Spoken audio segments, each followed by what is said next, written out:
Fil-Parlament it-tnejn fejn komplew jiġu diskussi l-estimi tal-budget tal-2026, il-Ministru għas-Saħħa u l-Anzjanità Attiva Joe Etienne Bella spjega l-investiment li sar u li qed isir fil-qasam tas-saħħa.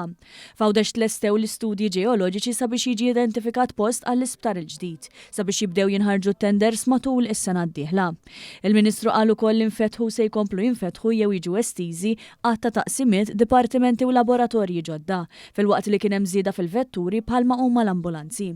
Dan fil-waqt li l-isptar se jkun mammar b'żewġ generators b'saħħithom għal kull eventwalità li tista' tinqala, fl-isfond ta' żieda fit-tamir fost l-oħrajn fil-qasam tal-mart tal-ġilda kif ukoll ventilators. Intqal kif it-tender għal helipad il-ġdid ġie aġġudikat biex bekk se jikkumplementa dak f'Malta, hekk kif permezz tal-helikopter il fuq minn 100 pazjent ħadu servizz eċċellenti f'inqas minn sena.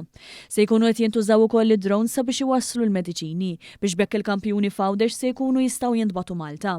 Il-Ministru għas-Saħħa qal kif responsabilità kibret għal kuntrarju ta' żmien Gvern Nazzjonalista, hekk kif il-budget f'dan is-settur jammonta għal 1.7 biljun euro. Viżjoni moderna, fattibbli, strutturata u informata tajjeb. U mhux għajatu sparaturi vojta jew wiediet riċiklati li min jgħidhom m'għandu l-ebda liċken idea kif ħajasal għalihom. Għandna viżjoni solida imma mhux inflessibbli. Ħadd aktar minn kliniku ma japprezza l-fatt li meta jintebaħ l-istrateġija ħaddaħlu ġol ħajt, dik l-istrateġija trid tinbidel. Imma mbagħad id-determinazzjoni qatt ma għandha tixxejjer. Id-determinazzjoni trid tkun tal-azzar. Huwa tkellem ukoll dwar il-ħidma li saret fil-qasam tat-teknoloġija u r-radjoloġija fost l-oħrajn bil-ftuħ taċ-ċentru reġjonali ċensu Mowran u bl-installazzjoni ta' qatt ta' skinners u apparat varji f'Mater Dei, Fawdex u f'San Vincenz de Paul. Dan fl-isfond tal-investiment ukoll li sar fil-qasam tal-IVF bi 48 tarbija mwilda u 122 oħrajn li għadhom se jitwildu u bi 3.5 miljun euro li ġew investiti f'rivużjonijiet tal-mediċini sa mill-2022. Brabta mal-emerġenza l-Ministru qal kif il-Gvern qed jagħti l-appoġġ tiegħu lill-isptarijiet privati fejn fil-fatt f'sentejn qatt ma kien hemm pazjenti fil-kurituri.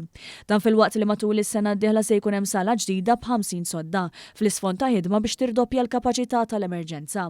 Huwa semma l-ħidma sfiqa fil-qasam tad-dijabete, dak tal-kliwi u trapjanti, kif ukoll iż-żieda ta' 30 mediċina ġdida fil-formularju tal-Gvern, iż-żieda fl-eliġibilità f'mart tal-qalb jew kliwi kif ukoll mediċini li se jiġu introdotti s-sena d-dieħla u żieda fil-vouchers gluten free għas-celiac disease. Dr. Bella qal kif l-isptar Mater Dei titjib l-infrastruttura u s-servizzi permezz ta' qatt ta' teatri u swali ġodda, fil-waqt li l-listi ta' skens u proċeduri tnaqsu permezz ta' budget ta' 14 miljun euro li s-sena d-dieħla se jiżdied. Dan fil-waqt li l-isptar Boffa se jsir poliklinik tal-Furjana u ċentru uniku ta' screening. Intant is-Segretarju Parlamentari għall-Anzjanità Attiva Melkin Pola Ġużgalja qal li l-investiment fis-settur tal-anzjanità kien wieħed rekord. Ammont rekord ta' flus investiti fl-anzjan infushom. U dik hija xi ħaġa importanti ferm. Donnu li l-oppożizzjoni ma tridx tfakkarna f'dak, anzi ma tridx turina x'qed jiġri.